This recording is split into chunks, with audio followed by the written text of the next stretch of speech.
following podcast may contain strong language. Listener discretion is advised.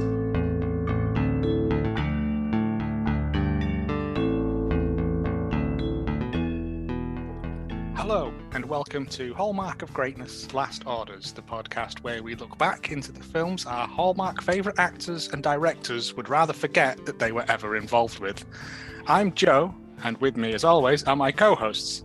She has spent the last fortnight hiding in her shed after changing her name to Professor Gold Standard Woodpecker and glaring directly into a magpie's eye. It's Bernadette. I saluted it, so it was fine. I'm not even getting into that. And he has only just to remove a picture of his bottom off the internet after pulling the last bullet out of his body after being shot 1 million times by men in lemon overalls. It's James. I mean, the last bullet is always the hardest to get. That is the rule. You can follow us on Twitter at Hallmark Great and on Instagram and Facebook at Hallmark of Greatness, or email us at hallmarkofgreatness@gmail.com. Hello, everybody. Hello. It's not that bad. I feel like we started on a high with Bloodfist. Punch Fister, whatever it was called. Yeah. We started with a high, like retro. I think I'm going to have to change up the scores retrospectively. That's fine, yes. Just a little bit of housekeeping from last week. Magpies are riddled with superstition. Right? Everything up to Christianity, they were good luck to be seen with. Native Americans would have them in headdresses and stuff, and it was to prove you worthy. And then Christianity came along and they were evil because, and I quote, they were the only birds who didn't cry when Jesus was crucified. I didn't know that. Can birds even cry? All the other birds were crying, that's what they're saying. Come on. Can you see a peacock crying? No. That's what I read, and I was like, oh, Christianity coming along, ruining everything, besmirching the good name of magpies. Yeah. Even like supported by any kind of Christian doctrine. They just took offence to magpies. Maybe the guy who wrote it glared at one and was haunted by them for the rest of his days. We don't know. Well, you know what, Joe? That rollback starts right here, right now. We're taking power. Hashtag free the magpies. Do you want to go straight into this week's film? Go on, we have to, don't we? This is 1996's Raging Angels.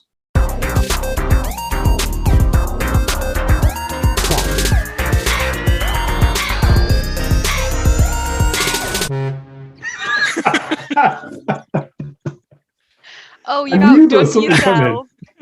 Oh, there's a fun extra little bit in there that you probably didn't pick up on. There's just a Frenchman going, "Toi." No reason. I just found a load of samples. I'm like, I'm having that. I'm having the air horn. Fabulous. 1996's Raging Angels. Synopsis. Down to 1995. I mean, 95, 96, it does not matter. Only because later on, there is a poster on the wall that is either incredibly current or, makes me think it's a year later than what it was advertised at. Ooh, well, I'll look forward to that nugget later. It's yes, not synopses. really that important.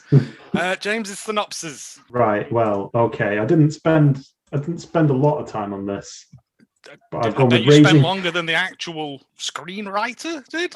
Get to that. Raging Angels, 1995. A high school freshman dies and goes to heaven where there's no place to dance except St. Peter's dance team. But when St. Paul, the boyfriend of St. Agnes, falls for her, she has to fight to win her place amongst these saints. Also, God turns up. Yeah, has a very almost similar vibe to Breaking Legs in a lot of ways. Breaking legs, breaking hearts, breaking barriers. Breaking down religions for magpies. I must find out what other religions think of magpies at some point. Barney, what have you got out and out? Well, I was looking at the poster and I came across one for Racing Angels that sounded so much better than what we have to watch. Wait, sorry, was that racing or racing? Racing, yeah, as in like, I don't know. Like we're not doing Andromeda. Not a pleasure planet. So from the poster, I wrote, Chad and Bianca take on insert collective name for a group of celestials who are very angry because they are trapped in New York. Chad learns guns are no use and enlists the help of a group of eccentric church people to help read the Bible and get them home. Is that the people at the bottom? Yeah. Yeah. the Cluedo-esque lineup of people they have there. But the main characters were in the bottom as well. There's only like 6 people in this film. Yeah. So they were there at the front with the guns, main, and then they were there in a little square at the bottom as well. Because it's got the smallest cast list of anything, of actual named people, like named characters, as opposed to like background guy 7 and stuff. Yeah. The actual synopsis: 2 musicians are unknowingly drawn into a supernatural scheme. That's it. That's it. I was waiting for the They rest. literally Then. phoned that in. It's like not even 10 words. God, it's like quick, we need a blurb. I'm sure there's more on the back of the video box, but I couldn't be bothered. I'm not even sure it's a supernatural scheme, but we'll get to that. There is. It's Again, got a I want to know how the supernatural overlay. supernatural powers have manifested themselves, because it appears they just go rogue at some points as well, but then also they can be controlled by other things. So it's very, very confusing. I just remembered what you meant by going rogue. Oh, I love that. That's my favourite bit of the film. But that's right at the end. So here's the trailer. It's good and short, and it's proper. There's a trailer. There's a trailer. The trailer is, I would say, better than the film. In an unusual turn of events, Okay. it's a proper in a world as well. So Oh yes, let's go. People of the world, it's time to celebrate. One world, one joy, one people, and one voice. In the struggle between good and evil, a war has begun. Creatures of my vision, I stand against you. For a hero running out of time, Because you can't be here. a stranger who must lead the way, What you need is a spiritual deliverance. and a woman who must make a choice You and me together? Forever. between the man she loves Mankind really has hope. and a man she cannot resist. Connor can't. Sure you can, baby. Take Lila with me. She's one of us now.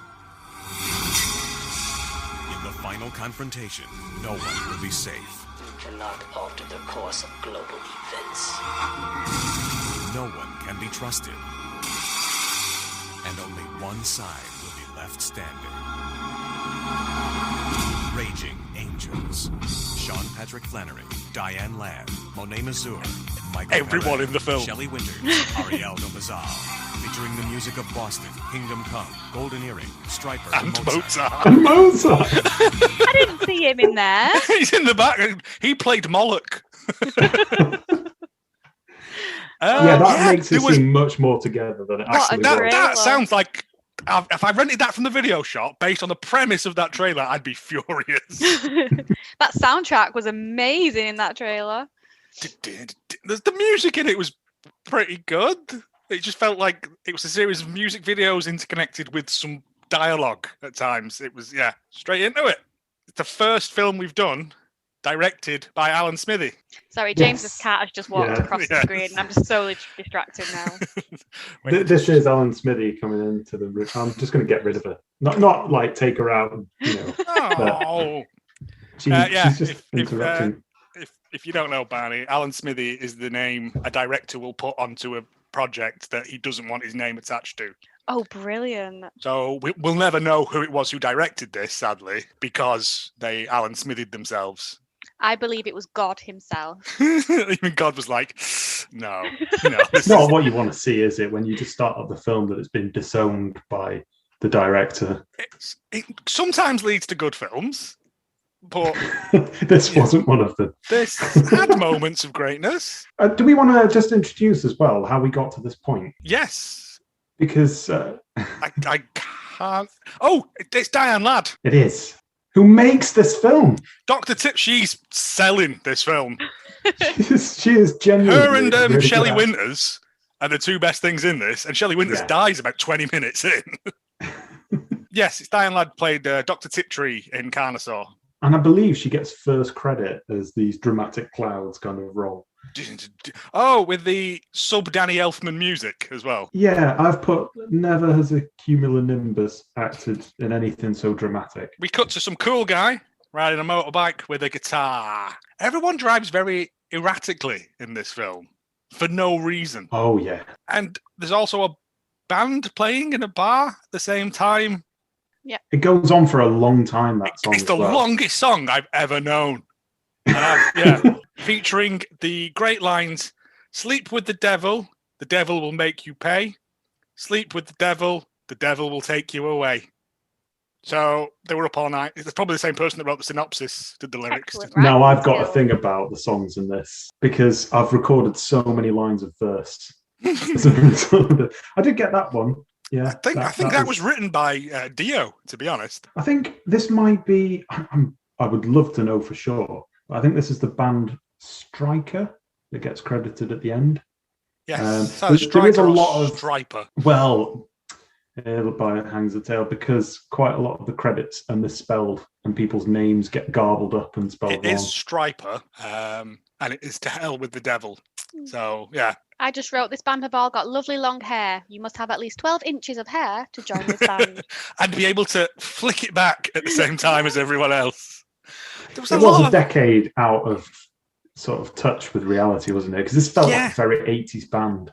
Yeah, because at this point, and based on the way everyone's dressed later on, this is like the height of, I'd say not the height, because I think at this point it was on the down low, but of like grunge. Yeah. Based on the way people are dressed, like everyone's dressed like they're in Alice in Chains later on, and this is the wrong type of music for that. I mean, this stuff you couldn't get booked playing sort of hair metal in the mid-90s because grunge had killed it all, which is fine. Yeah, my note was I don't miss hair metal, and then in the very next note I noticed that this has been all intercut with this motorcycle man cutting through LA, it looks like, and he goes past some shops. Did anyone catch any of the shop names? Oh, you love a good shop, you. I was going to say, I'm looking out for these now. If it's not Tip Top, I'm disappointed. There's some very sort of generic shop names in this that aren't worth mentioning, but the one that is Superior Meat Co. Oh, I like that. Because that implies there's an inferior meat co. It's all in caps as well because it's that superior.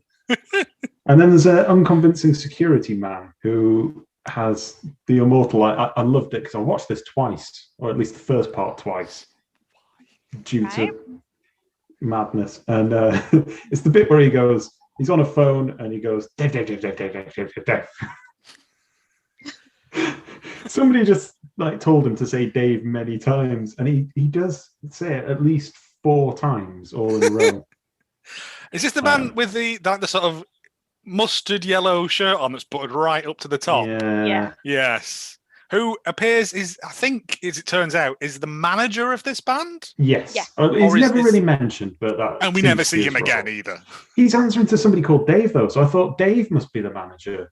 But I think that's somebody in the band telling him. But the band are on stage. That's the band that are playing, and the band that the man on the motorbike pulls up, and he's like, "Oh, I need to go," and he's like, "No, they're already playing."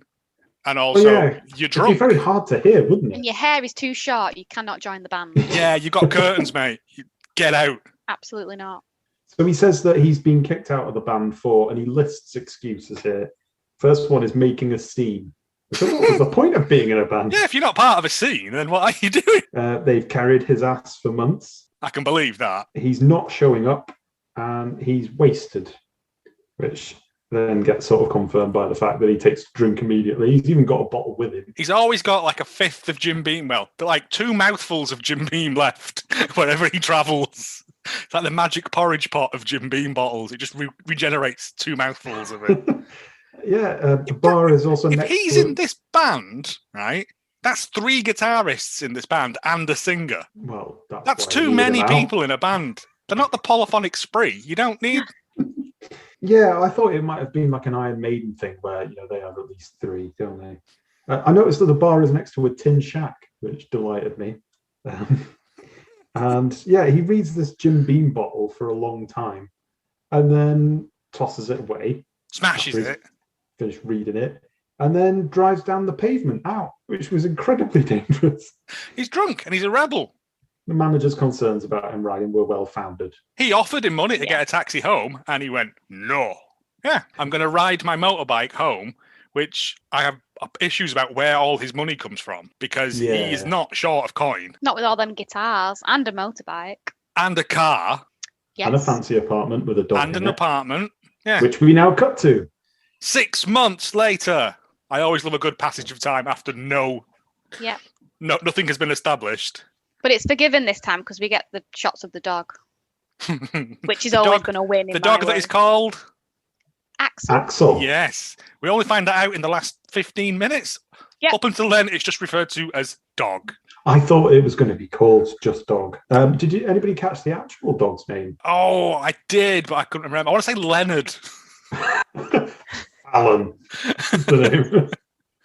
And that is its only acting credit. Oh. Jesus wept. Probably been in this shit film. I'm not doing anything else. Yeah, well, based on the fact that neither of those people were walking that dog, I'm assuming the union had something to say about it.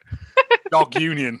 So it's actually the subject of a song at this point. So this singer, Chris, he's down on his luck. He's an alcoholic. He's been kicked out of his band.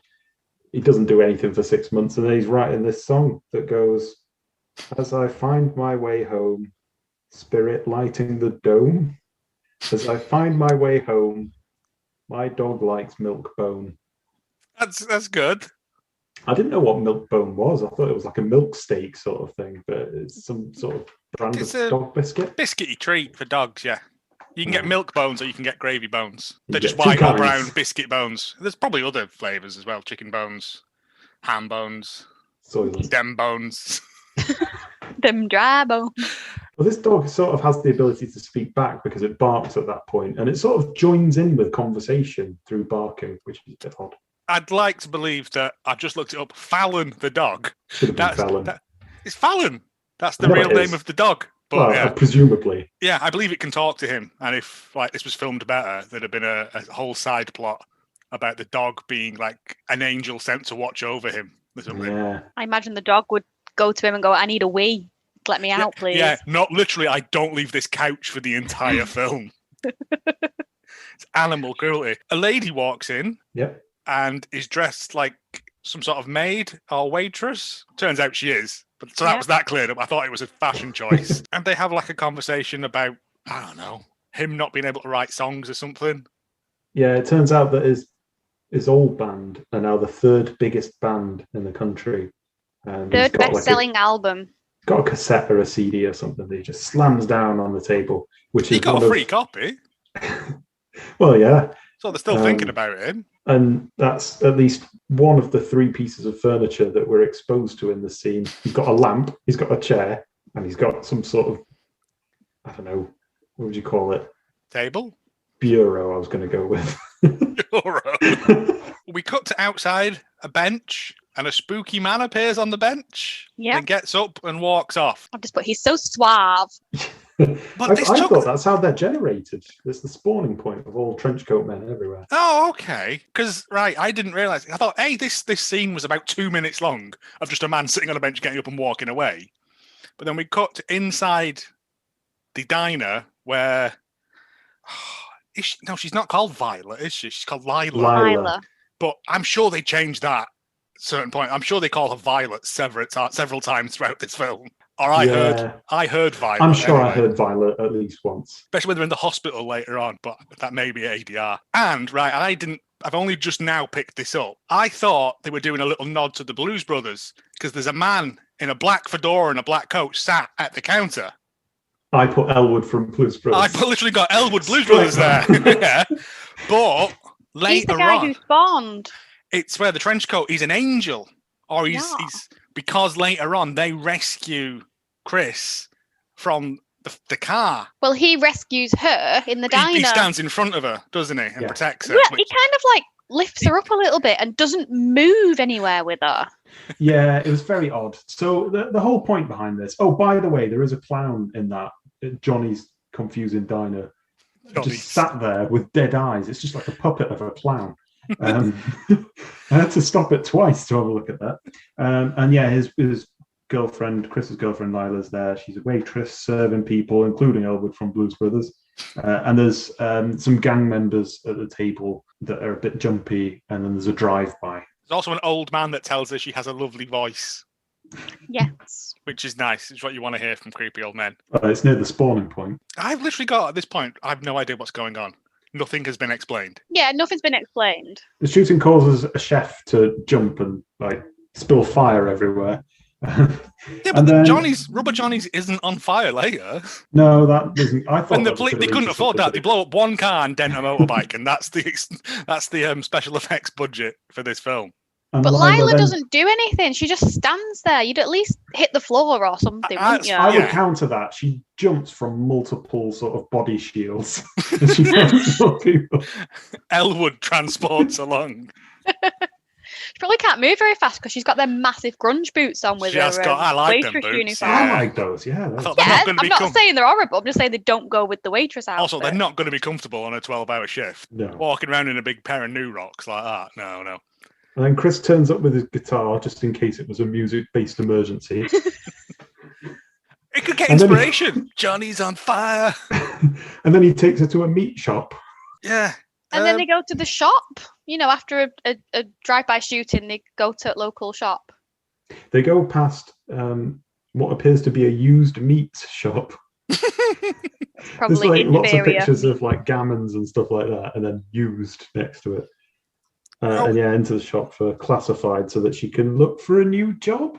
And he can look for a job, although he has Oh. no intentions of it. And also, so he can get a beer. Well, get something to drink, he says. And then she says, "No, you promised." And he's like, "Oh, okay." Again, because I'm assuming he is a recovering alcoholic at this point. But later on, he's drinking a beer and she's no problem with that. So it must just be hard liquor he's not allowed. Oh, you see, I thought it was worse. I thought he was looking, to get her a classifieds thing so she could get a new job because the last place was shut. Rubber Johnny's is on fire. Oh, well, need a new job now.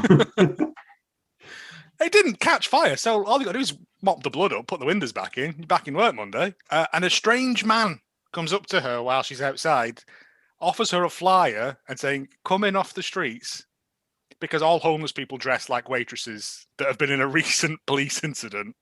And she's like, "Nah, you're all right, mate. But it's for the CWU." Yeah, I found that acronym very annoying because It's not very- W and then U. Yeah, it doesn't flow off the tongue. Yeah, WU.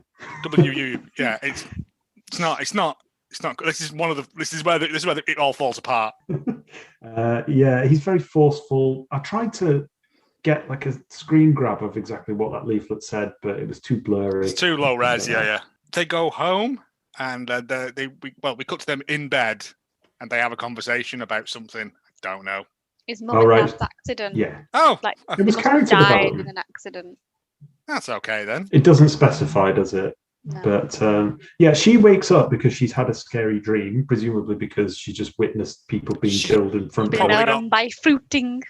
So Post-traumatic stress. Yeah. He doesn't ask about it, and he talks about his mum and dad's accident. Not Think the you worst about it, thing in the Dad. Seeing all world. them But, people get shot. My parents are dead. but then when he says accident, I misheard it as accent. He was talking about his mum and dad's accent. I wondered why that was so traumatic, and then I thought it could be Welsh. There's an old lady that appears, played by Miss Shelley Winters. Oh, love it. She's got the best tabard on I've ever seen. She's lovely. And Love a she's good talking tabard. to Chris while giving him a check. Yeah. So I'm she- assuming this is where he gets all his money from. He sponges Yes. off his grandmother. She gives him money and then says that she raised him right. I don't really follow what that. Well, was if his all parents about. had died, then she's raised him because she's his grandmother. Yeah. Makes And sense. she's got Come back songs and of take praise money. on in the background. And he's like, "Oh, when I'm famous, I put yeah, that. when I'm famous, I'll buy you a big house." And I'm like, "Your house is pretty big already, love, to be It's honest." a nice house. Yeah, they always are. She then gives him the classic line of, "You need to be as gentle as a dove, but as wise as a serpent." Yes, I wrote that down and went, that's my motto in life, that now. My No. mantra. Snakes aren't wise. No, I'm thinking that. Because they eat all their food whole, which is just going to give you a poorly tummy. Look at snakes on a plane. Oh, That see, wasn't I very wise. because of the background music, I read this as the serpent as the snake from the Garden of Eden and how wise that serpent was. Was it, though? I mean, yes, it Well, fulfilled its yeah, mission it of got- getting them kicked out. How? Cunning, isn't But it? all it rather did than was just wise. go like that with an apple towards them, weren't it? Just nudged it towards them. Like, Owls are wise. I think if most Magpies are animals could wise. talk, they'd be fairly intelligent. Yeah, I often like to say about my cat that if she could talk, she just would choose not to. Yeah, it's very hoity-toity, your cat. She's got a gun. Oh, is Grandma's that got a where he gun. gets the gun from? Yes. Because I missed all this. Yeah, he was like, she gets the gun out, I think. He was like, oh no, Grandma, I can't have that gun. And then just files it away. No, he says something like, you need to stop robbing banks or something. Yeah. I just had my COVID injection, so I was sort of drifting in and out of consciousness a little bit. We cut back to their apartment, and Lila is sitting on a couch, and Chris comes in with a plate full of food that contains poultry and some pears, or maybe a watermelon. Because pears and watermelon are very, very similar. I've often I hate to see his fruit salads. What a mixed plate that was. All on the same plate. So yeah. Yeah. It's like, when Mum used to get them butties from work and they'd all taste of orange because they'd never had orange slices touching them. Tuna fish and orange butties. Yeah, so Lila's been watching TV where it's been advertising a media extravaganza held by the Coalition for World Unity of the leaflet fame that have just been out forcing them to CWU. CWU. It's so difficult. And Colin Ramsey is headlining it. I didn't really find out what he actually is supposed to be, but I suspect a musician, and he wants backing artists to enlist. What's the word I'm looking for? Volunteer. No. Audition. Audition is the word.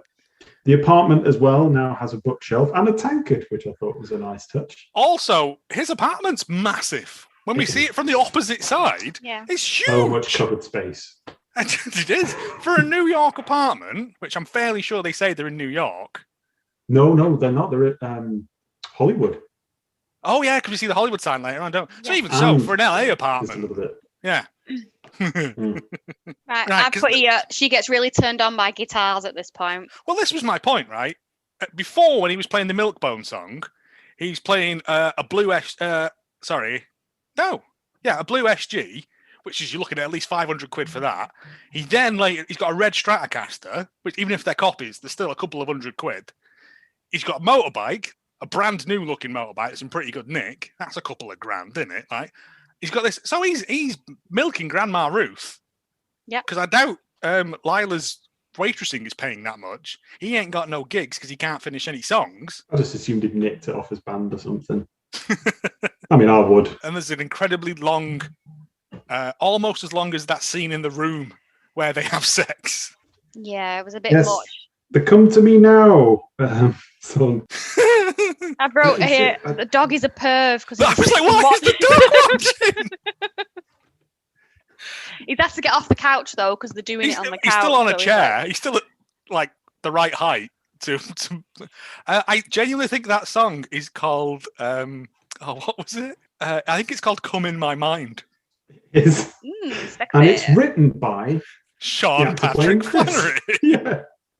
He just must have come up with it the night before or something. Wrote the theme tune, sang the theme. I bet that bit was just supposed to end with them eating poultry and pears. And he was like, no, put a sexy bit in. Yeah. Yeah, there's also, I noticed up above them, there's a poster about each and every sea in the world. Yeah, I liked that. That was good. That's like a thing you would have in your flat as a 20-year-old, you know, like. And then my notes say they bunker Fringe off. Because there was a bit of back and forth about whether she had a fringe or not. She essentially looks different in every single scene in this film. I don't think this was shot at the same time. I think they were doing this while doing other projects. Oh, but the seasons changed wildly as well. Yes. Some old guy on TV, some senator, is going on about a conspiracy of how a load of other senators have been killed in mysterious circumstances. Yeah. And this is Grandma watching it. Two dead in accidents. And then we cut to what turns out to be Grandma's dream. That's because, did you not notice the wibbly wobbly part, so we knew it was a dream? I saw and appreciated the wibbly wobbly part. I just thought it was because there was a big chord held all the way through it in the background. There was a big wibbly wobbly scene as well. Oh, right, yeah. Like that. Of literally what happens in a minute, but Lila gets up to sing her part, has a weird sort of what do they call it? Like anxiety dream, because there's no music on the pieces of paper. And then this Colin fella comes down and just slaps the shit out of her. It was genuinely quite a creepy. Yeah, I reckon he really did. I reckon, yeah. And then Nana wakes up. We get more shitty music. Yes. So it cuts to an audition, but it's not that audition, because this wasn't really made clear. But there's another audition that Chris is doing For his three, band. I'm assuming record execs or nightclub owners or something. But this is taking place during the daytime. Yep. Yeah. Did anyone catch any of the lyrics? Because you know that I did. At this point, I was like, another song I have to sit through. I'm assuming it's about rocking. You would have thought so. I mean, it varies a little bit. I'm not concerned with my own mortality. My ultraviolet reserves are mean. I'm not certain about that line. But, that doesn't flow, okay? There's something about ultraviolet. They've not got the rhyming dictionary, that's why. Why don't you come in my mind and see? Oh, this must be come in my mind then. Look out through my eyes to the deep blue skies. Tell me what you see. Are you Eat some fine with me? pie. Forever with me you'll be. We'll live down under the sea. Shut up! That's not real. That is real. And then it goes. He found the rhyming dictionary in the end. Then towards the end, he went mental, didn't he? Yeah. I'm just going to have a look and see because I did make a note somewhere of who wrote each and every song. It's coming in my mind. That is Sean Patrick Flanery. I'm going to add that to the Spotify right. playlist. Oh, it's written by 2 other people as well. Yeah. And you had help. I mean, there are sort of. I'm assuming stuff. music. I think I'm sure words the were music all part his. of it, and he wrote the lyrics because he was like C B diddly D. Yeah. We'll live down under the sea. Yes. It's Grandma like 6 years after Little Mermaid. This. Yeah. Yeah, Grandma turns up in all her finery. Well, she's had a vision. Yeah, so you got a doll up to go in and tell people your vision. Into this nightclub. Chris goes outside to have a talk with her rather than just doing it in the corner of the room because the rest of the band stop at his behest. He takes her outside to like the fire exit and she's like, you have to stop Lila going to this audition because she's going to get slapped. I'm like, it's probably not the worst. I mean, she nearly got shot the other day. If it wasn't for Elwood, she'd have been dead. And he goes, Nana, get out of here. And he just lets her walk off down this filthy alleyway. It's the daytime. Well, she opens the door and then bright, like literally midday sunlight beams through. And you're like, I thought this was like a sexy nightclub thing. It goes back in. The record people have left leaving behind 3 glasses of Tia Maria. Yeah. And I'm like, that's probably why they left, because they're not raging alcoholics. Drinking Tia Maria at 11 in the morning. Jim Beam, it's all he's got left. I think, no, just like, hang on a minute, I've got to wait for it to refill. I don't think they were record execs anyway. I think they were just lawyers from Disney. Check out the lyrics. Is this where we meet the French girl whose name I can't remember? I didn't write it down. Yes, we get Megan. Yeah, so it goes to like the CWU offices, and 2 people are there watching an advert for Government by the Wisest People. So this is about world government, and it's sort of starring this Colin Gramercy, who's watching it with Megan, this French woman whose backstory is never fully explained. And she begins praising him for being a good spokesman.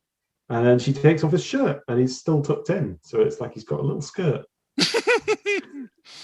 Yeah, I just thought there's like slightly more sexing here. I'm like, we've reached the sexy portion of the film. Okay.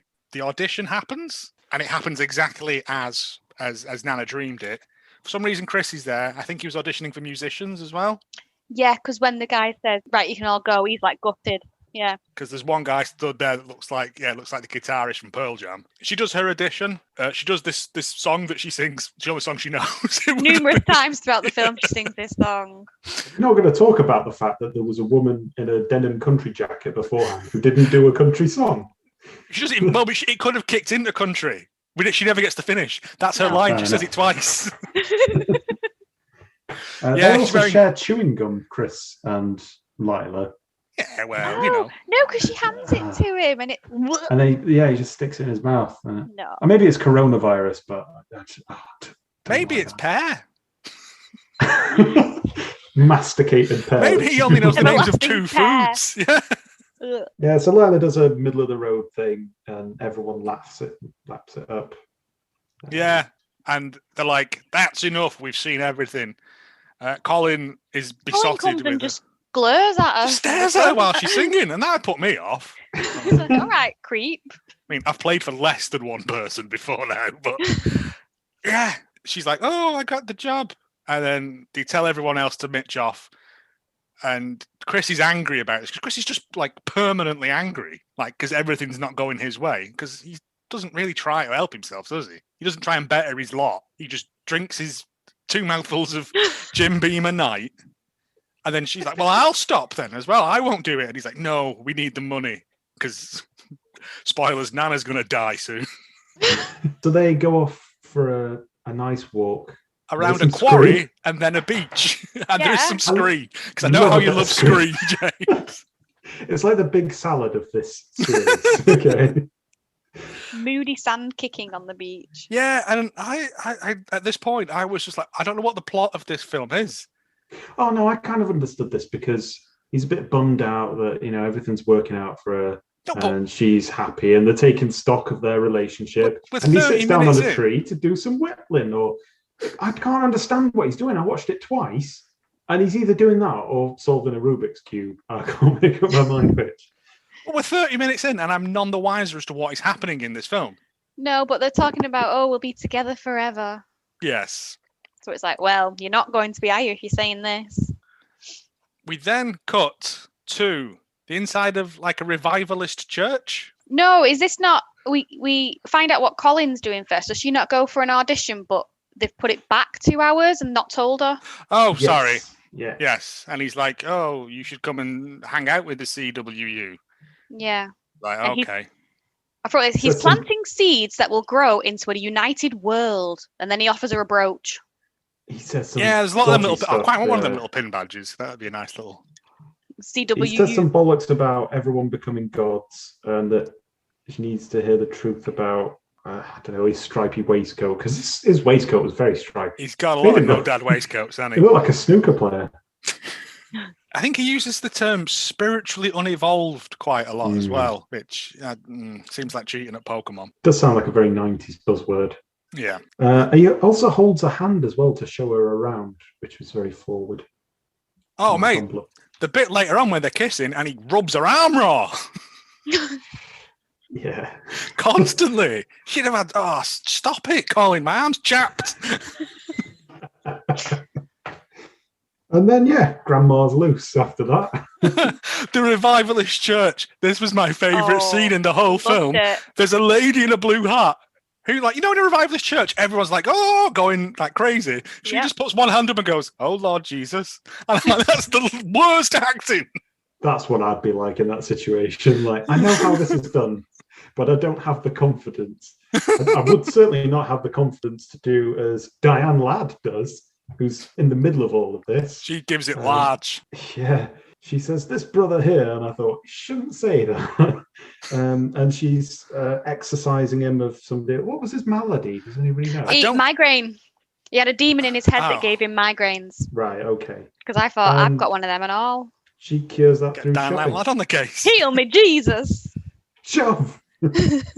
But he wins the award for the best acting. He's just falling over. I know, he just falls over. It's great. It's a trust fall exercise, I guess. And she is revealed as Sister Kate. Yeah. Yes. And the suspect card comes back at this point. What?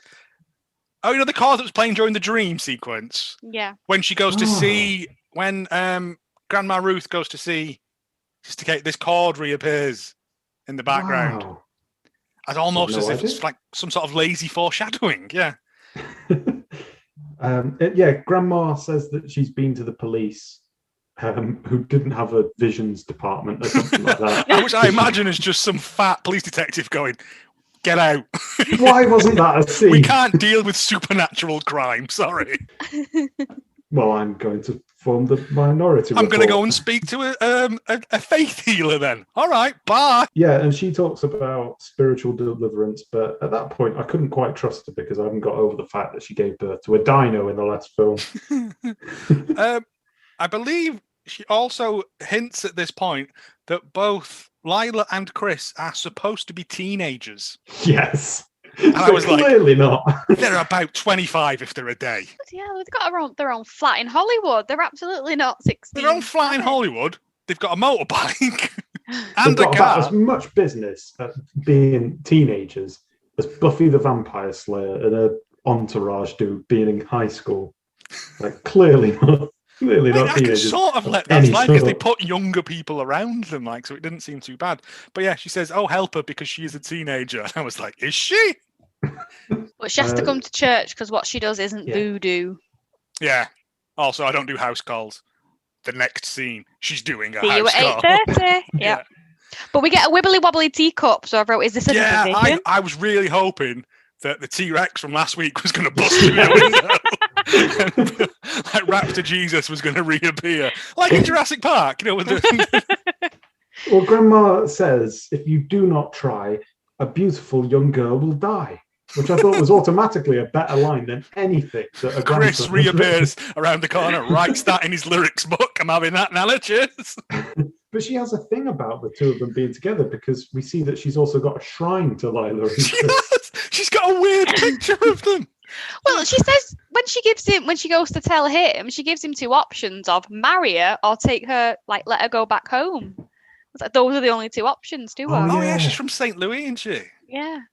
And it's like, what? Why? What's marrying her going to do to save her? They won't recall her back to St. Louis? I don't know. You see, this is why I think this should have been on dove.org or whatever it's called, the religious reviewing site. It's unfortunately it isn't, because they would fucking love this. Craig's like, so you know, you full of won't shit. be He said tormented by demons unless you're. There's literally a bit at the end where I'm not going to ruin it, but God shows up. There's a lot of opera singing at this point. Right, Megan, French Megan. Colin's playing the piano, Megan's singing. Is this how you summon and control the demons? That's exactly what I wrote. Is this how they're doing it? Because later on, one's just bombing about on the roof. They do have a bit of a mind of their own. The graphics on this are just something else.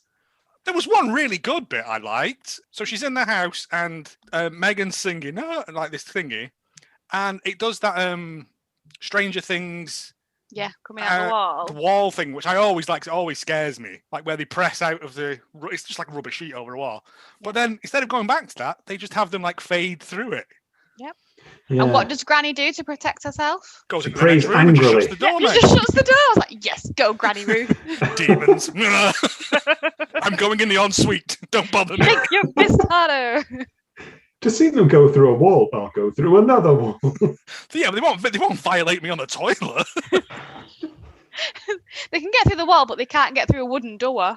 That's what she's thinking. And then she comes out of the toilet somehow, and then they just push her down the stairs. Oh, but Sister Kate's car has broken down. Yeah, so they're doing two things. She doesn't get to at the once. house in time. Yeah. Oh, I think she also yelled something at the car, but I couldn't pick it up. But I couldn't get that. It sounded James, funny. What did she say? I didn't catch that. Oh.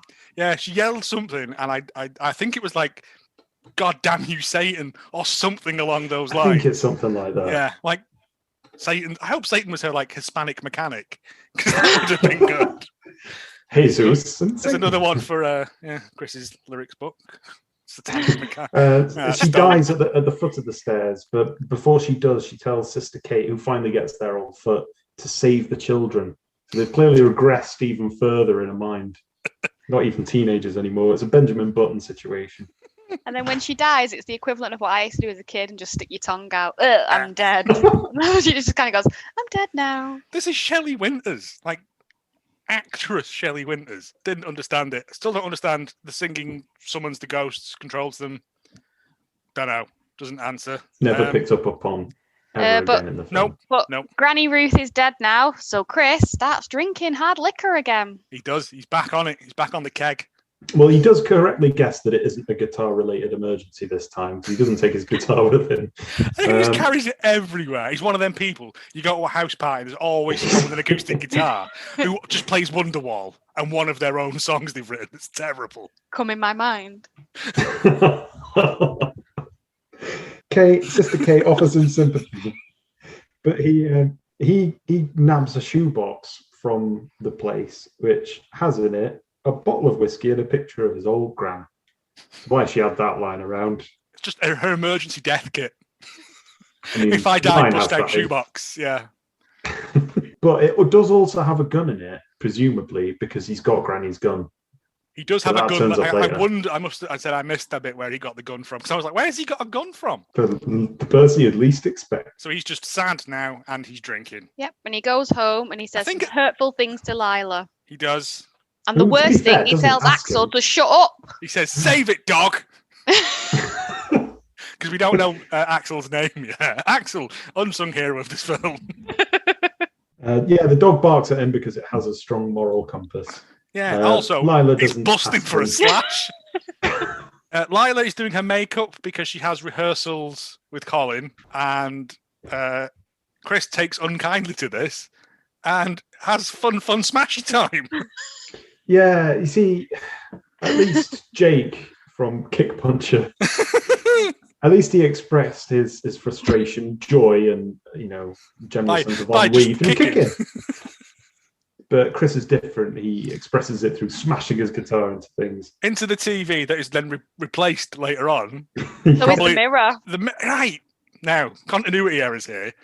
When he kicks that mirror in, the whole glass falls out, doesn't it? And yet later on, when he's getting ready to disguise himself as a homeless man, it's just cracked. Yeah, nicely.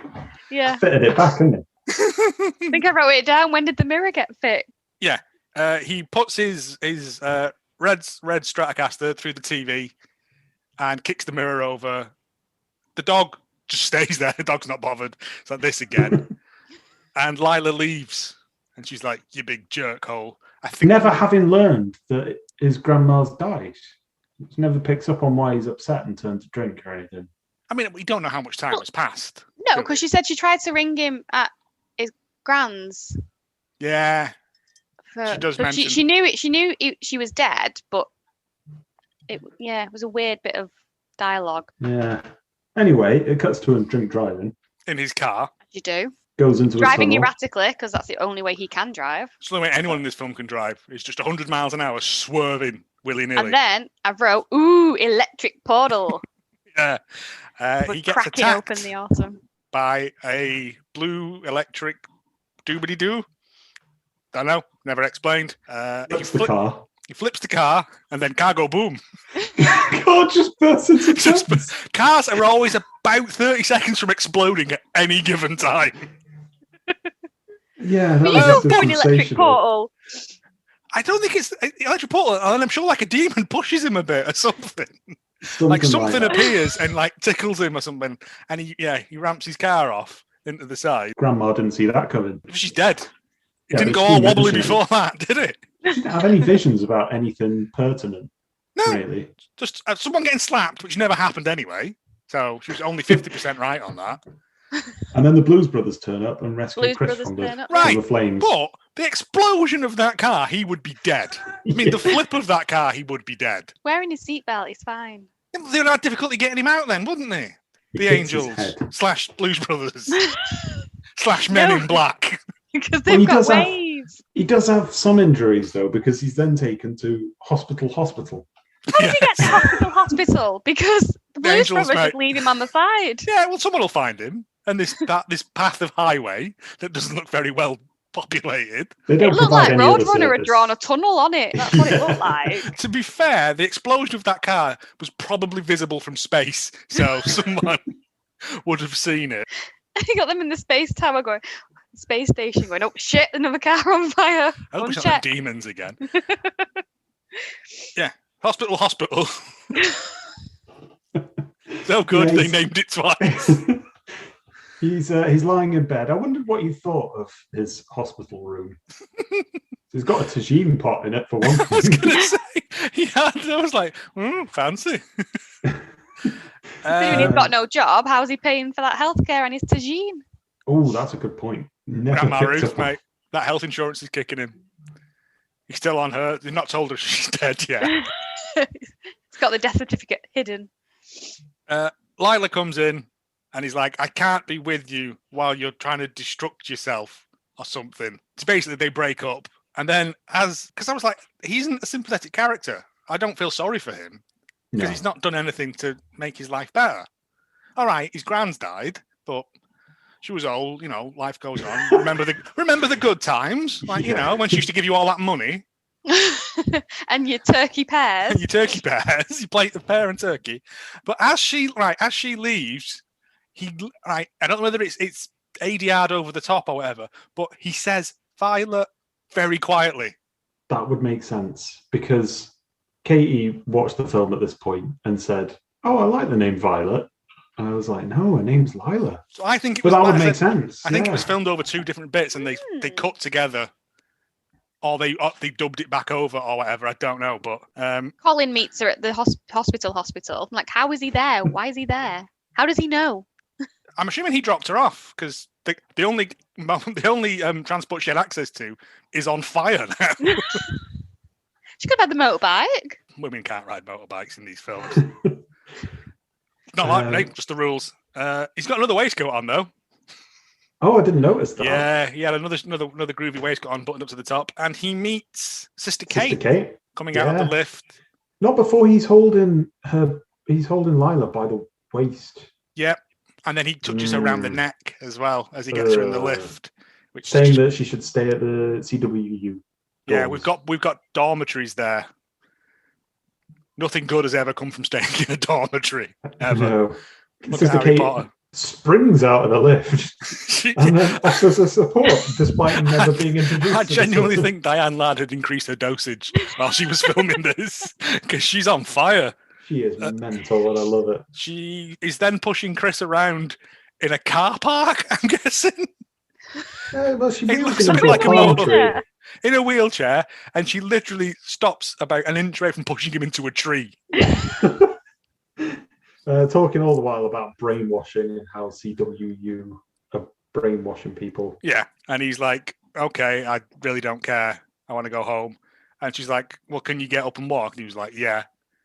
And then she does, "Oh Lord, he's healed," and stuff.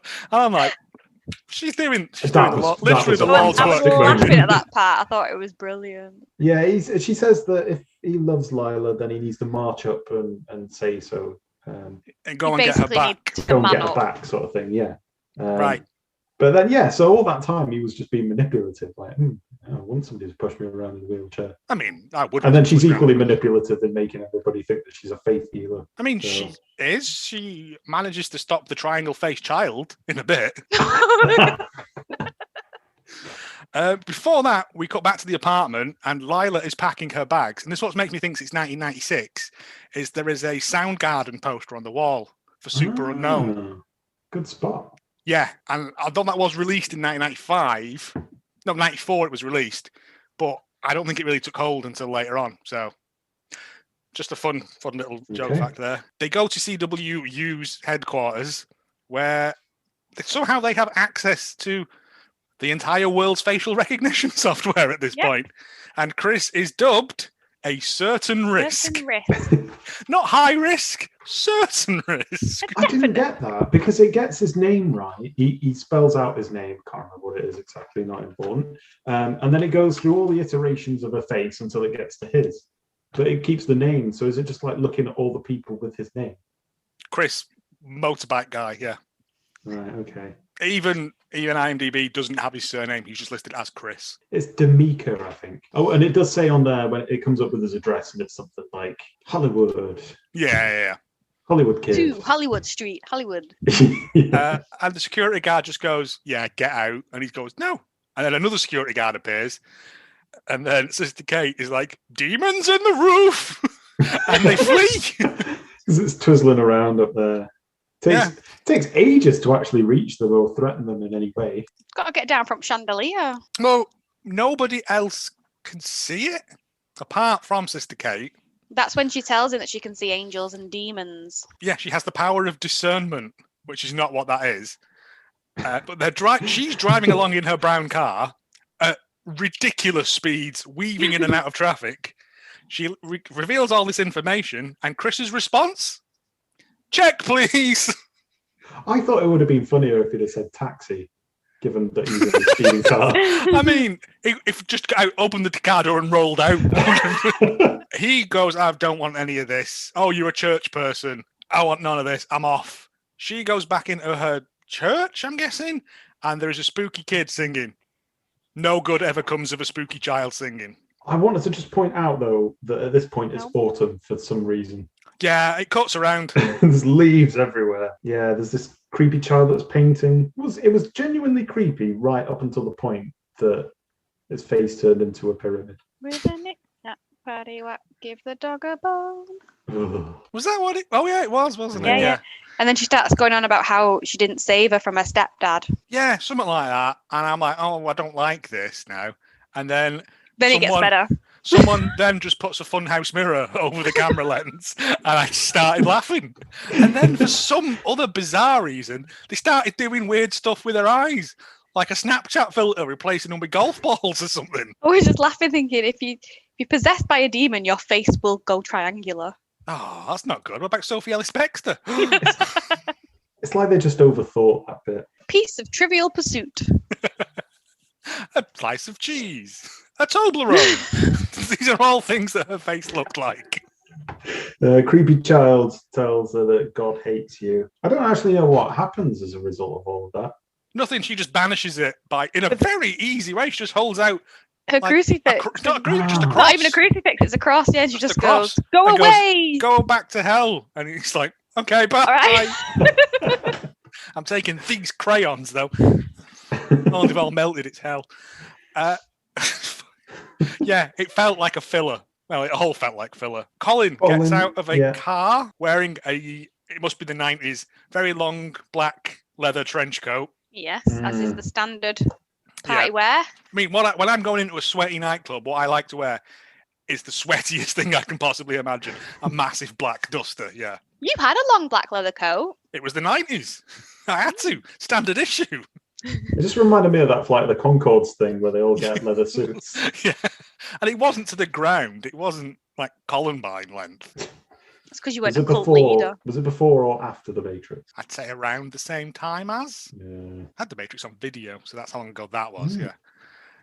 Anyway. French lady Megan is jealous because Colin is now obsessed with Lila. He's brought her with... And he just keeps touching her. I didn't like... I'd have nutted him by now. I don't like being touched. I told you, wait till you get to the arm rubbing section.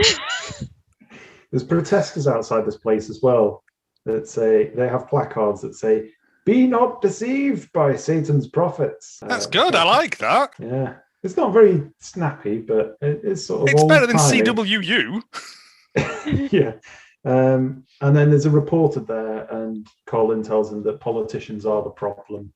So there's a kind of non-politicians... leading up to something here. Yeah. He sat on his couch, Chris, at home, with his 2 mouthfuls of whiskey left in the bottle, and he goes, no more drinking for me, gets his Monarch and Bacon disguise kit out, and dresses himself up as a homeless man by putting a shirt on over the top of his clothes and a hat. All you need. He then checks himself in the mirror that is now being sort of repaired by demons, which doesn't work because a mirror that's shattered wouldn't work. No. When he could have just used the bathroom mirror that he was at moments before instead. 7 years bad luck. He goes and sits next to a homeless man who offers him some pizza. Which is very nice of him. Yeah. Well, he was sort of like, no, you're one of us because you've got a shirt and a hat on. Yeah. Standard homeless man uniform. And then this guy we saw before with the leaflets and the weird prison bus shows up and he's like, oh, come with us for a hot meal. And I'm like, that guy's got a pizza. He's fine. Yeah. He maybe stores that away for later, comes back. They get on this bus. They arrive at the centre, and one homeless man has never been in a building before because he's amazed by everything. Roof, doors, floor. Yeah, he was having a whale of a time. Wow. Chris runs away from the main party because no one is doing security at this place. And there's a lot of corridor sneaking. A lot of just running about, jumping out at stuff. Parkour. Yeah, I noticed at this point that he walks past a Colin Gramercy poster, which it says like Colin Gramercy, and then it's got a silhouette that is not of Colin Gramercy. It's a man with long flowing hair that's just clearly not him. So I don't know what that was all about. It's Fabio from the end. And then Chris wanders into a room where there's that senator that was on the news earlier. Yes, he's been kidnapped, senator. Brought into this kind of conference center. Say FBI my ass. I don't remember him being French Canadian. Has Chris took his coat off now because he no longer needs his homeless disguise? He does, yeah, Yeah. he chucks it. Yeah. He takes it off because if anyone stopped him, he'd be like, "No, I'm just a normal person. Look, not homeless coat." And they'd be like, "Oh, on your way then. So keep your hat on though." And then a man comes on a telescreen and tells the senator. So Chris is watching this from like a kind of gallery above, and there's a crowd of people. Colin's there, Megan's there, goons are there, and the telescreen man says that he's funding the CWU, and the senator accuses him of trying to bring about an Orwellian new order, and you guys are setting up a one-world superstate, which is our job. Prevalent, yeah. And that man on the telescreen, that's the only time that he shows up. Yeah, Reminded I me was a like, little "Who are bit. you?" And then he's never Reminded mentioned me again. of a young Adrian Edmondson. I couldn't remember, to be honest. He's very sort of shadowy, and then he sort of moves closer and gets his lighting fixed or something. He's And not then the a- senator says that they're robbing us of our national independence, which is our job. And then they shine a torch in his face. And Satan turns up and gives him an electric shock. No, he kills squeezes him. his heart, gives him a heart attack. Does he? But with Does he extra not? lightning. Oh, Tell him you think arms, that? lad. Fire You lightning. think that'd restart his heart, wouldn't you? Machine that makes people better, except sometimes it doesn't. He's dead of too much electric. Yeah. Megan's there, and she suggests that someone, as they all sort of clear out, Chris is still listening from up high, and Megan says to another goon that someone ought to get shot at the show tonight to gain sympathy for the cause. And Chris is like, and then rushes back to get his coat. I think Colin has left at this point, and the original plan was to assassinate Colin, but she changes Right. it to Lila because she's angry that Colin no touching longer her. finds her attractive or whatever. This Yeah. man who was dispensable now has feelings for somebody else. I can't Yeah, I stand didn't it. understand because I thought that there has to be some kind of sacrifice, doesn't there? Because there always does in these things. But I mean, they've literally just murdered how many senators? I don't know. So So maybe then they'll- Chris goes out of this, like, running all the way, like, I've got my coat back and I want to, save Lila and everything. And then goes into a room where she's playing music on the piano and then just stops because he doesn't want to. goes interrupt. past an elevator where the numbers 1 to 7 are quite evenly spaced out, and then 7 to 13 are really bunched together on one side. But as he's running around the building, he pushes over that janitor. That proper makes me laugh. No, that's after. That's after. He goes in. Is that after? She's Oh. playing her one song that she knows, and he's like, "You need to come with me." Someone appears. He does a bunk, pushes this janitor over, which I'm like, just, like, he doesn't even mocking. push him like into the path of the person behind him. He just whams him into a wall. Oh, And we cut to Sister Kate in her house with a big old CRT monitor on her desktop, looking up at books of demonology. did anybody have a good look at the computer? Again, no. It had scrolled. I thought it had Mark- some like sort of etchings. runes. Yeah, there was a inside. wolf and a Jesus, Ah, and then two smaller okay. ones at the side that I couldn't see. this is like bingo. Okay, so I got Jesus. Jesus for your is house there. there. There was a clear Vitruvian man, is what I thought. Yeah, I saw the A Truvian winking man. owl. Yeah. There was a winking owl and a bear punching a chicken. That's what I got. Oh, has Thingy from It's like, Bloodfist been offering his drawings out again? It's Kwong's all over again. Wong. Yeah, and she's looking stuff up on the computer. No, she's reading. She's a book, reading isn't the she? book. She's pulling a book out and she opens it on the right page, and it contains the demon Moloch, as it turns out, isn't. Anyway, wasted a lot of time researching that. Yeah, get your research. No, in, it's come not. on. It's What's that all about? it's a form of sacrifice. It's a whole thing. He wasn't a demon, apart from in Paradise Lost, which is not like. It's Punic. I think it's a Punic Yes. god. isn't Well, it? no, God. they think It's supposed to, like, it was basically a sacrifice. form of sacrifice to appease like the gods of harvest. But it was took the form of this It's big very brass ball famous. thing that you would. Yeah. Yeah. I mean, that's a symbol Yes. of Carthage as well as the big brass ball. And Moloch as well features in an Allen Ginsberg poem. Yeah, It's a bit of we'll move culture on. there. Got no more than that. It doesn't feature anymore. The light bulb That- explodes, that and then her research computer isn't does a little useful. spark. Yep, and then we have wibbly wobbly furniture. No. Oh, this is a dream. This is a vision of Lila in the white dress. Yeah, she's got a white dress and all blood up her front in a forest. In a field, In a field, yeah, in a meadow, we'll say. That needs mowing. It's Yeah. just One really man should get there. Just get that creepy kid to sing it to him. Oh, don't. No, Triangle Face she's gone back into the Toblerone pack with the rest of the Triangle Face children. Lila and Colin are walking through some gardens. To his Very private nice compound, gardens. which has a guard at the gate. Private compound. Any sort of compound is never good feature. when it's to do with religion cults. No. After dormitories, a private compound. That's how it goes, no. yeah. It looked like a haunted house, though. A haunted house compound. It's very ruined from... I mean, the gardens are nice, but then I think... Because Chris comes back to it later, and I was like, where the fuck is he? He's just a ruin. Needs to go to that's the a bit quadrant. weird. Not the illusion. We get to the arm stroking bit. Yeah, where Your favourite. No, I just want to point out that there is a guard that they walk past to get into this thing who clearly clocks off at like 7 a.m. and doesn't come back till later on because Chris just literally walks straight in later on. He seduces her by going, "Come on then," and she goes, "All right." While Megan watches and goes, seethes in the corner. Lila does find a book that is like, the streets will be full of their dead children and other like nice light things like that. And he's just like, oh, ignore that. Here's a drink. Rubbity, rubbity, rubbity, rub on her arm. Till it's bright red. He kisses her, and then she says that she can't, and then he kisses her some more. She goes, I can't do this. And he goes, yes, you can. And she goes, no, you're right, I can. I've got a really hot arm. You can fry an egg on that. It cuts back to Chris, who's watching something with Axel.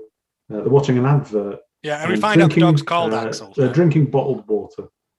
To show that he's not drinking anymore. Yeah. That might just be a cool thing that people did, but like, yeah. And then, dun dun dun, all hell, someone gets a leaf blower in his flat. Axel is not happy with his shit floating about the house. Yeah, it goes everywhere. He's blown up against the wall as this thing appears. From that. He's got blood coming out of his nose. Did he? Yeah, and then Sister Kate turns up and a fridge tries to attack her and she prays it away. She used her mind powers to freeze the fridge. No fridge, it's funny though how the fridge just sort of put a bit of sellotape on the fridge. Yeah, I didn't. Again, like what? Even it would have been better if the fridge was going nom nom nom nom at the door, like coming towards her. That would have been better. She prays it all away and it sort of dies down because it's everything goes back to where it was before.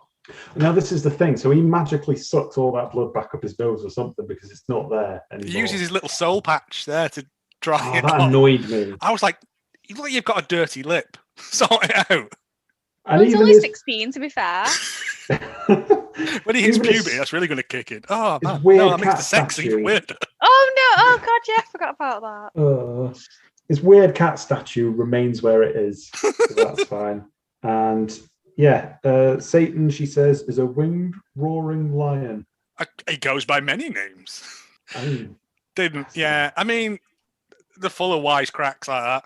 Back in the compound, Lila's walking about. How does Chris know she's there and not in the hotel CWU place? He just turns up at the haunted compound.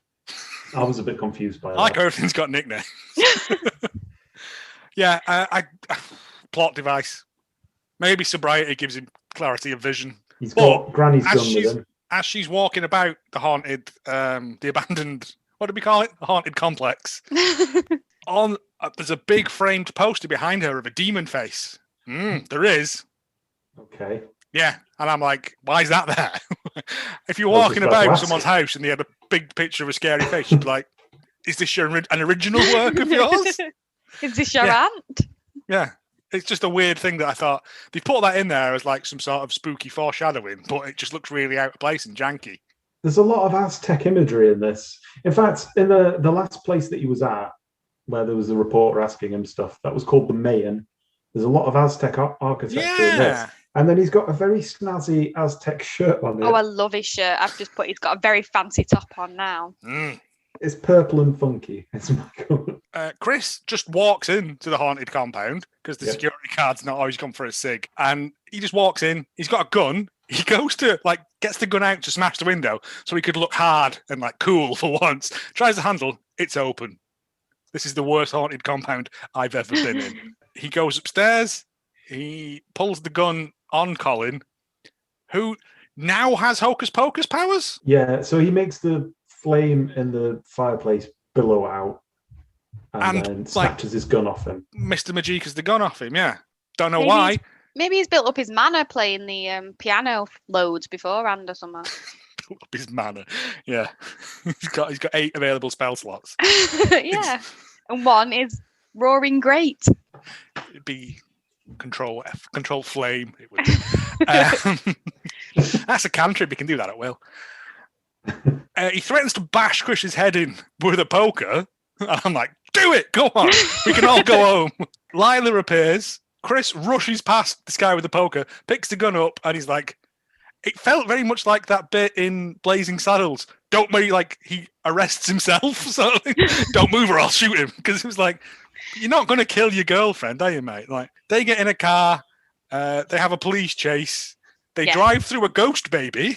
Yes. Yeah, there's visions that appear. Yeah, again, this gets very like Red Dwarf with the things that are real and things that are not real. Because, they drive through a ghost baby, which he had no problem ploughing through, right? He wasn't stopping for that. Luckily, it was an illusion. Otherwise, he'd have like homicide on his rap sheet as well. And that prophecy would have been true. And it was one of them old-fashioned silver cross prams that would cost like baby probably would have been fine because they're like tanks, aren't they? Yes. And then there's a cop motorbike in front of him who's like, stop. He stares around it, clips it, crashes into a pile of scree. Yes. Scree, big and check. then the cop gets out of the car and gives a series of bewilderingly confusing instructions to him. Get your hands up, put your hands on the wheel. Is that what you want me to do? It's not the Macarena. Oh, hang on, I need this for the next lyrics of my song.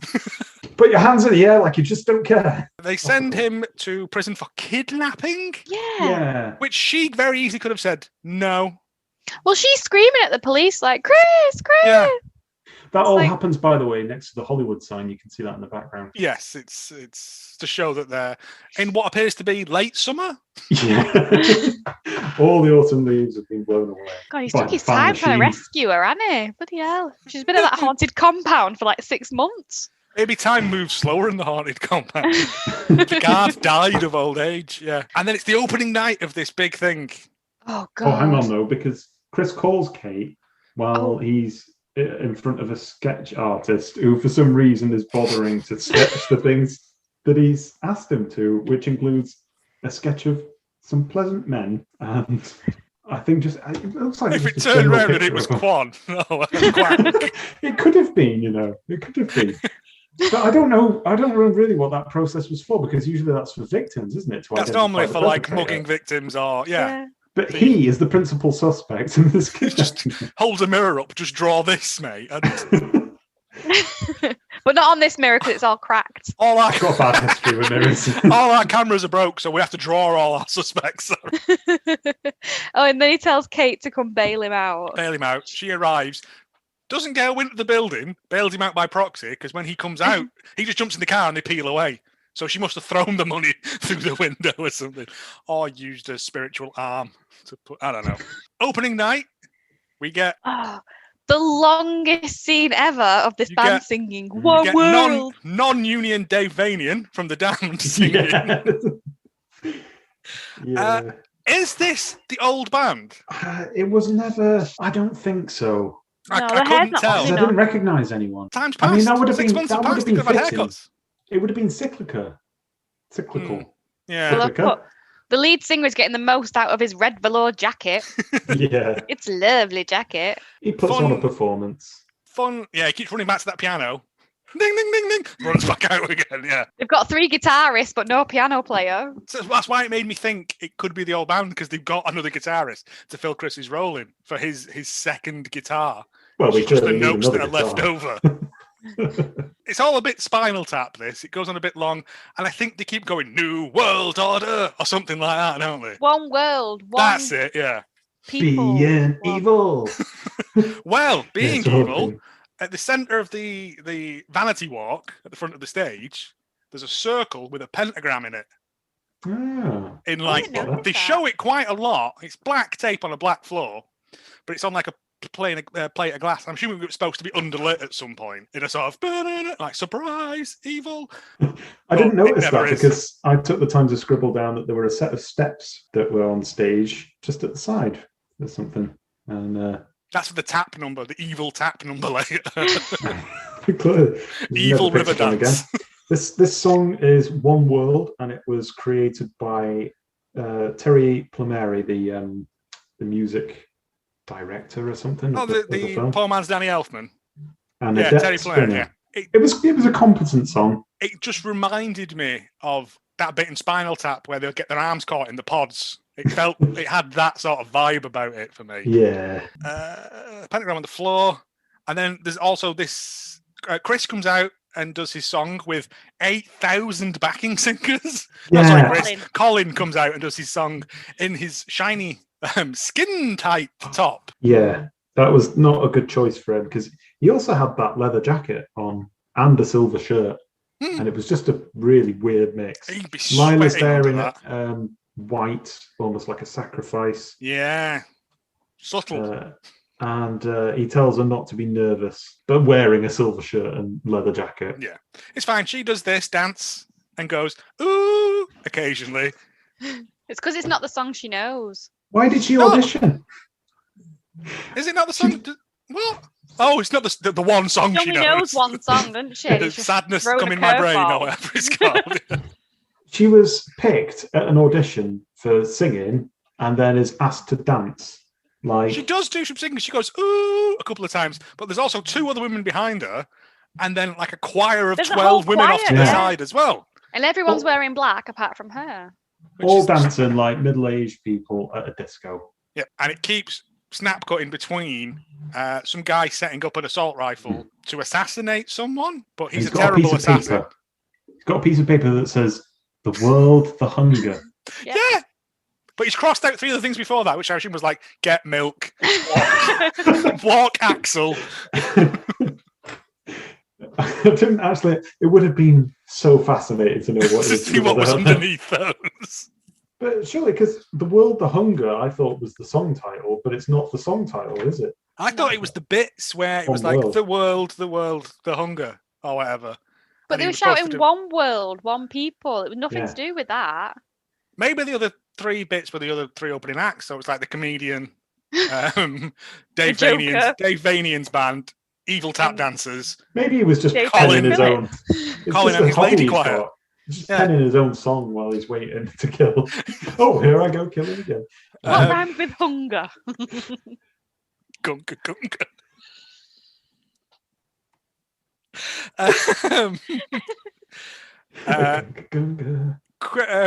Chris and Sister Kate bust into this thing by just walking in Well, Sister Kate crashes her car in the parking lot for quite no reason. unnecessarily. Yeah. She's just a bad driver. Jesus, take the wheel. They immediately spot the assassin, which In a is room no full mean of feat. things. Yeah.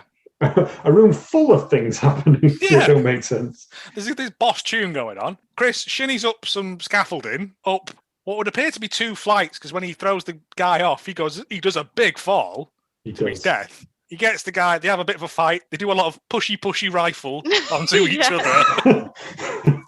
I love And they get David's onto the pushy balcony, rifle. and someone's like, well, someone's fired shots, but make sure we get a spotlight on these 2 dudes having a ruckus up here. Chris pushes him off.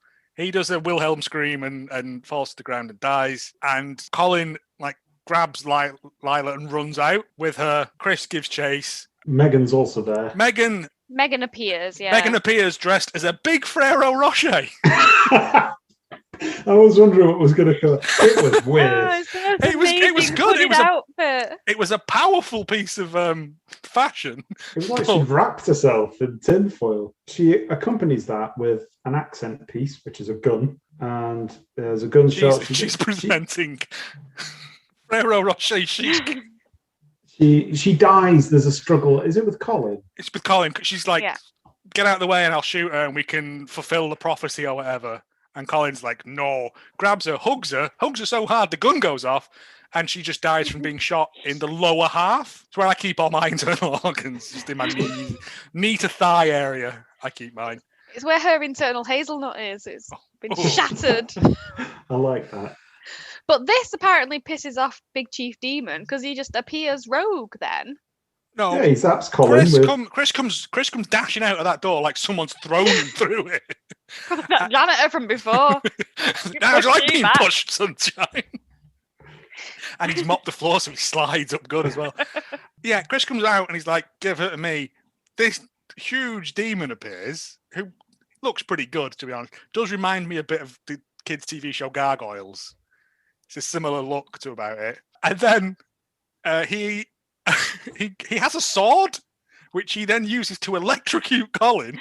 It's an electric cattle prod. Yeah, he turns it on the one person he doesn't need to. Yeah. He zaps Colin with his tickle rod because I just didn't know what it was. Because Colin and Thingy have had a bit of a punch up at this point.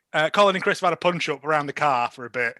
Sister Kate's there and she's like, and then evil demon guy rounds the corner of the car, gets ready to strike him with his tickling stick again.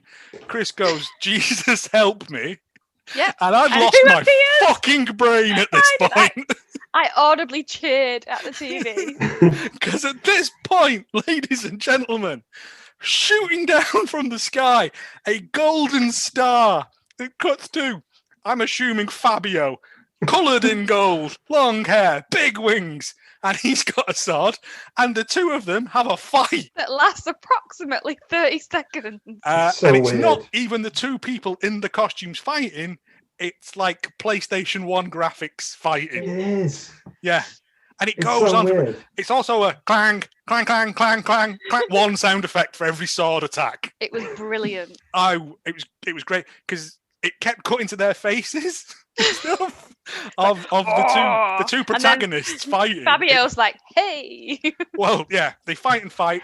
Everyone watches this. It goes back and forth for a bit. They fly Sister around. Kate is saying the Lord's Prayer while this is going on. He's doing some praying because that gives him power, which is like cheating. That's giving him buffs unnecessarily. He smacks the sword out of Morlock's hand. Doesn't kill him. Like, Morlock flies off. Fabio turns to camera and like does a thumbs up, and then just flies off back to heaven. I saw something slightly different there because Go on. He did what I can only describe as it's like a Corporal Jones, they don't like it upper motion with his dagger. Once the devil has gone, so he's like, no, just stab him wildly at the end.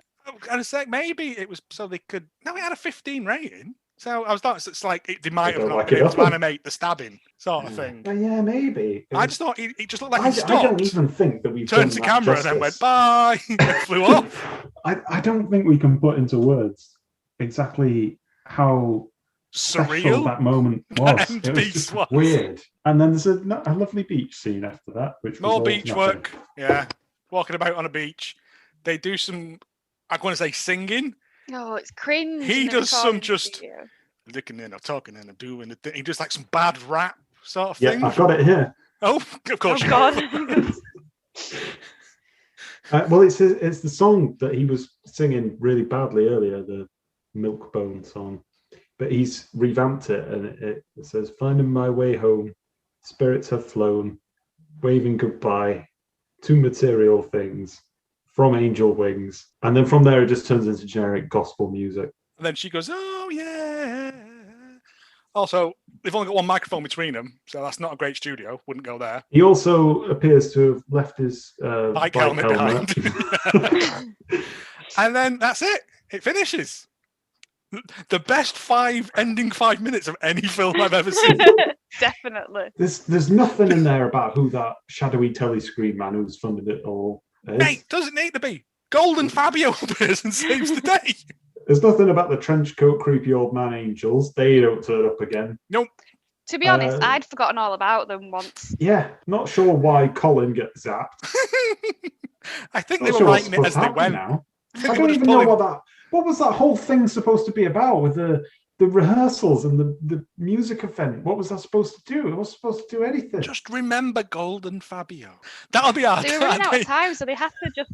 That can be our end of year awards ceremony. The Golden Fabio Awards. The Golden Fabio. And everyone you have to give a cheeky wink to. And stab it up them. Scores out of 10. Or Golden Fabios out of 10. I feel like I need some more time to process it. Well, I said I was bored as hell in this until that last bit, and then I was like, "This has all been worth it." I enjoyed the wibbly wobbly scenes when it was a dream, and Golden Fabio. Yep, go on, Bernie, out of 10. I don't know, what did I give Bloodfist? Because I feel like I need to give Bloodfist higher. You gave Bloodfist 4. Oh, that's shocking, isn't it? I mean, we can always now you know what you're doing. We can go back and critically reevaluate these scores later on. See, I quite like this one. But... Do you like it more than Bloodfist? No. Right, so I'll just put less than Bloodfist. Yeah, I think I'm going to give it 3 Fabios. Out of 10. That's going to be the new metric now. Success. I could just do it out of like a whole Fabio, and I'm like, up to the belly button of Fabio. 2 Fabio wings. What did I gave Bloodfist? I gave Bloodfist 6. Wow. I want to give this a 4 because up until the last bit, it was quite boring. But then, when the angel appeared, I was all for it. It's that time.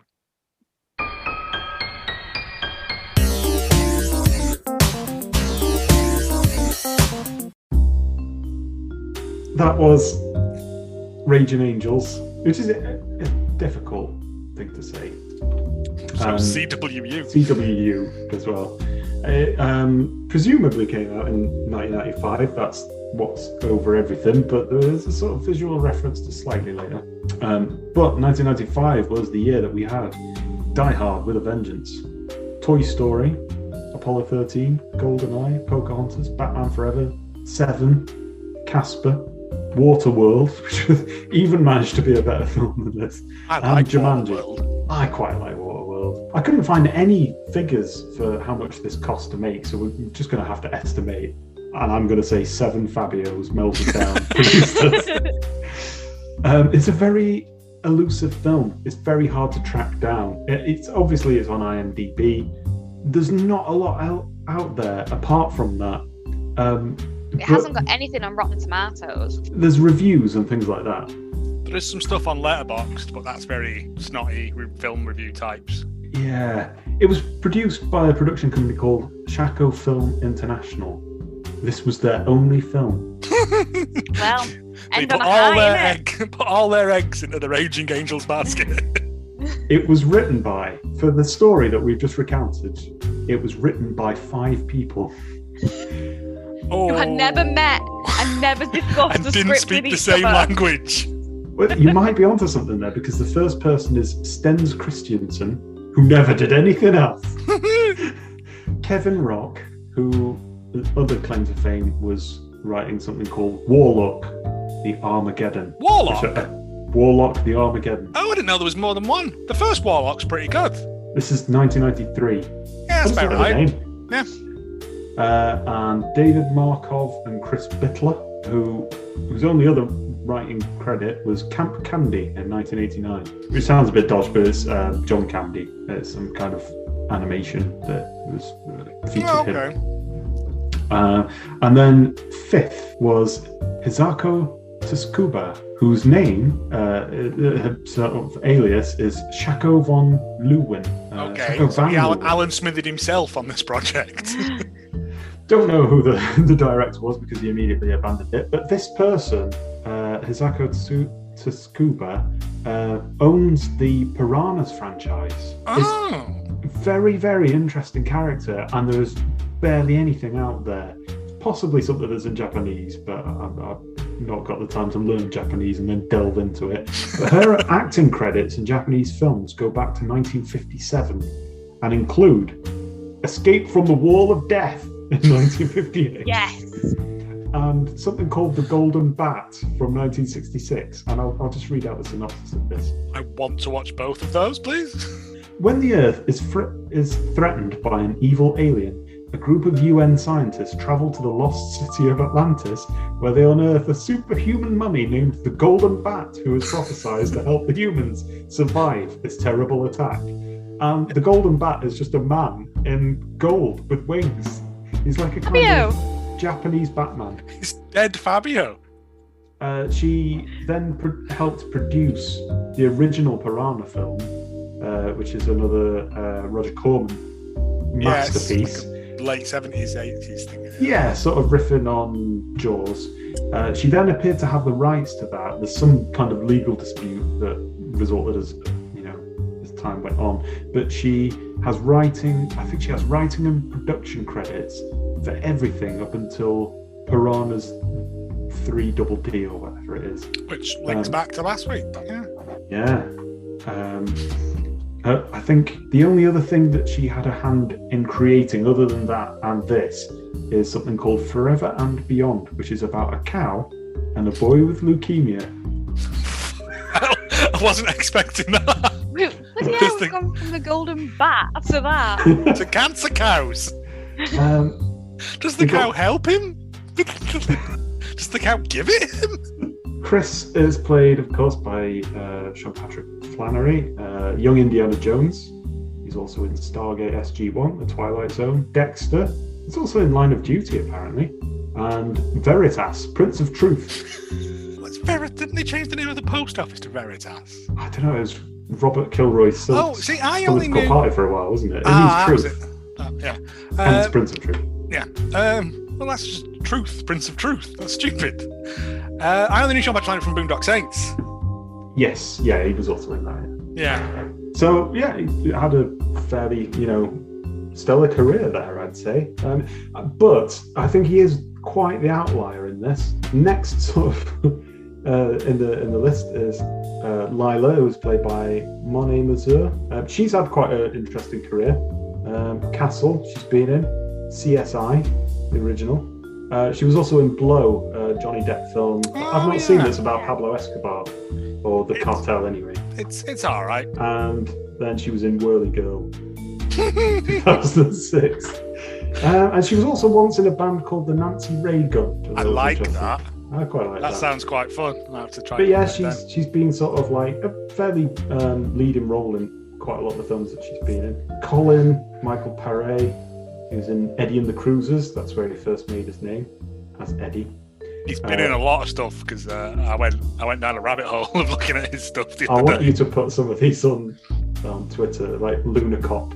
What was it? Dragon Fight? One that's got Robert Zidar in it. I don't know about that. I did find a credit there for Komodo versus Cobra, 2005, Kinky Killers, 2007. And Ninja Cheerleaders, 2008. Yeah. He's had sort of like mixed success of it. I think he will just sign up to anything. He did like 5 films in 1 year. So yeah, Dragon Fight, where he plays the character Moorpork. Ooh. He's also in Streets of Fire, which is a terrible film, but I quite like it. Yeah. Oh, Eddie and the Cruisers, and Eddie and the Cruisers 2. Eddie lives. So we know that Eddie dies at the end of the first Eddie and the Cruisers. I think there's 3 films in there. Oh, I don't think he's in the 3rd one. Yeah, he used to be a chef, and then he just sort of got called into acting because of his classical handsomeness and stage presence. He did have a lot of stage presence. It was just that he was asked to do ridiculous things. Diane Ladd, I think there's probably a next film after the slump that was Carnosaurus. But we've done her before, so I'll move on to Grandma Ruth, Shelley Winters. She died in 2006. She has acting credits going all the way back to 1943, which I thought was impressive. I think she was sort of like a childhood star. I don't personally know that much about her, but she was Nana Mary in Roseanne around the same time that this was going on, all the way up to I think 1996. She was in an episode of Kojak, and she was also in something called Silence of the Hams, which was like an unbelievably bad parody in 1994. That was the main cast. There wasn't a lot of cast, to be honest. There were lots of supporting characters. Yeah, there's only like 7, 8 main actors in it. But I thought that the man who goes out at the start on the bus and hands Lila, a piece of paper with the thing on it, I thought he had come back into it. Like, they should reuse characters like that, but they just sort of like used and discarded people. I think it was like, you pay him for one day's work, you don't have to give him like health insurance or whatever. Again, I assume this was filmed on an incredibly low budget. Yeah. Another credit as well I thought was interesting was Terry Flanery, because he wrote a lot of the songs in this. He also seemed to have been really competent. He was I've got the Wikipedia page open for him. He was a classical composer, orchestra conductor, double bassist, lecturer, teacher, producer, and film score composer. And this is just like one dot in his. Is this Wikipedia article written by him? Now I know why the music scenes were so long then, because he was we'll listen to the full 3 minutes of this song I made. Such a hand. He died in 2006 after a home invasion. Oh, that's not fun. Yeah. So I thought it was worth sort of remembering that. Oh, well, yeah, let's I mean, I don't think you would particularly want some of the songs in here to be remembered. But he did write One World, and it was a competent song. So there you go. It felt like a Spinal Tap one that they didn't use. Wouldn't recommend this to anyone. I'd say just watch the last 10 minutes, and you'll get everything that you need to know. Hereby, James Facts is concluded.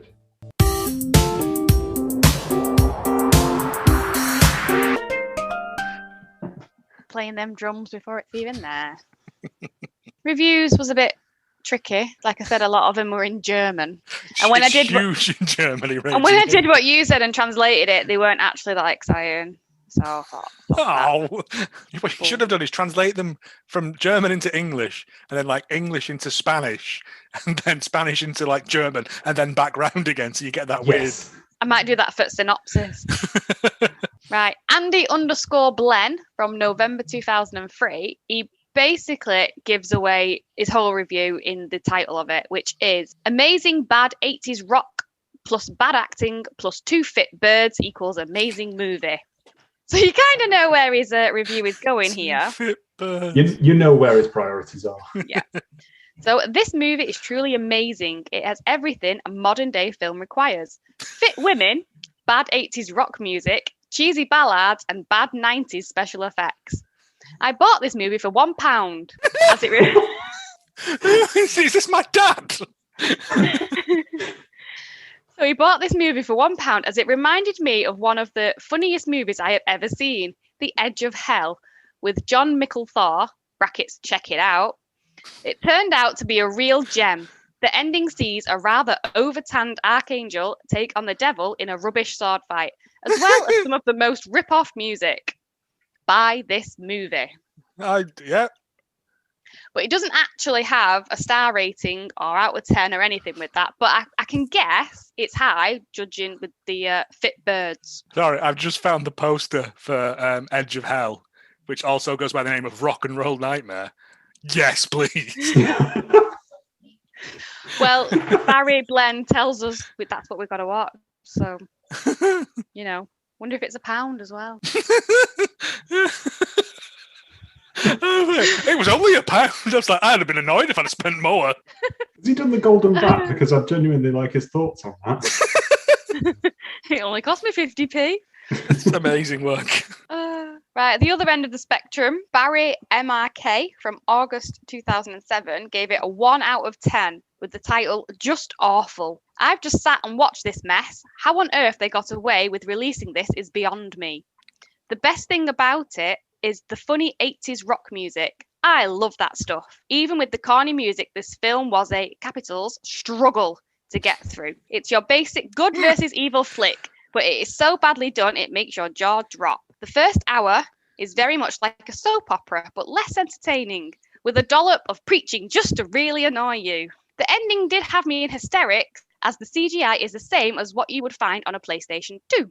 Hey! Unbelievable. The ladies are very attractive, but it doesn't save this.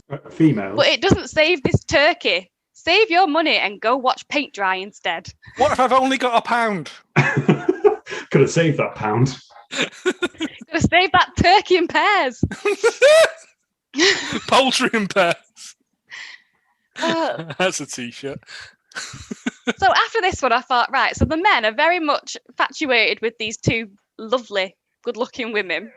Yeah. So I thought I'll find a woman's perspective. Oh my God, no. It took me forever to find one. And this was, I think this was the only one in English. And it was by Donna England. She gave it 4 out of 5 from February 2004. Sorry, is that her name? Donna England? Donna England. It's not. England is a surname, yeah. But I mean, of the only English one, that had to be her name. Yeah. I think she only watched this film for one reason only. Oh man, if it's for Gold Fabio, I'm going to shit my pants. If you're a Flanery fan, then this is for you. Boo! I'm It's a huge the worst fan one, of isn't Sean it? Patrick Flanery, so I like this. It's not so bad for an old film with a fairly decent storyline. Not overly deep, but it's watchable, and Flanery isn't too bad in it. Not his best. For that, I'd recommend Bandock Saints, but it's still worthy of 4 stars. He's the worst person, isn't it? He's just like a whingy kid all the way through it. But she's obviously a fan, and it made a difference, you know. He's in so much better stuff than this. I'm disappointed in those reviews. And it was really hard. No, sometimes it is, man. England. So, yeah, sometimes it is just, especially with something like this, because I've never heard of this film until we picked it. And even then, What we know from the reviews is there are attractive ladies, bad 80s rock music, and Sean Patrick Flanery is in it. That's it, basically. That's all you need. Put that on the poster. I'm going to turn to the German translations next for some more insightful commentary. It would probably just say, there is 5 sexy females. Fabio was so fab. Really isn't. And thus, in conclusion, that was Raging Angels. I genuinely don't understand how they got that title either. The angels weren't fuming at all. The angel wasn't fuming. He looked like he was bored. He was like, hey, all right, check me out. Flex. Yeah.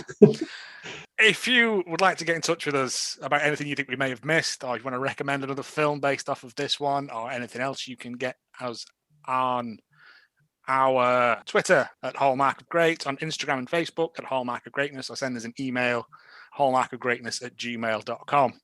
We're going to start doing possibly like a little contest or something every month. We haven't figured out what it is yet, but we'll let you know. You have to fight a demon. Wow. Yeah. Reenact a scene from a film. Don't spray paint yourself gold because you will die.